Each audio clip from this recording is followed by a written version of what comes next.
আমাদের পক্ষ থেকে গোটা দেশবাসীকে একটি বার্তা দিয়েছি।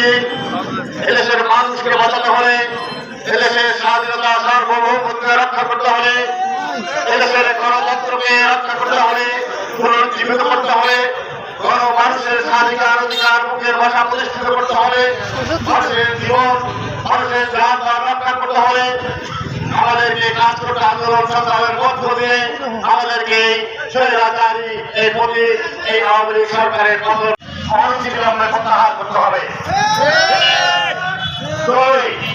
দ্রুততম সময়ে ধন্যবাদ জানানো উচিত মহিনুল ইসলামকে সেপ্টেম্বরে প্রত্যাহার অন্তর ওসি শাসক দলে যোগদান করার ব্যবস্থা করতে হবে।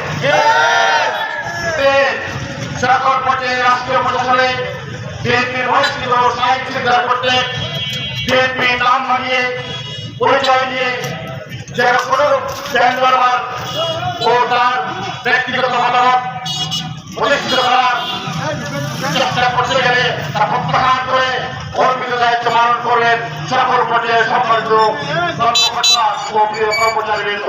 এটাই এলাকাবাসীর শেষ শুরু এবং প্রত্যাশিত প্রত্যাশা। আমি এই বলেই আমার বক্তব্য শেষ করছি। আমি অনুরোধ জানাচ্ছি আমার হাজারো হাজার নাগরিককে যারা এত কষ্ট করে আমাদের এই রাজ্য সরকারকে বাংলাদেশের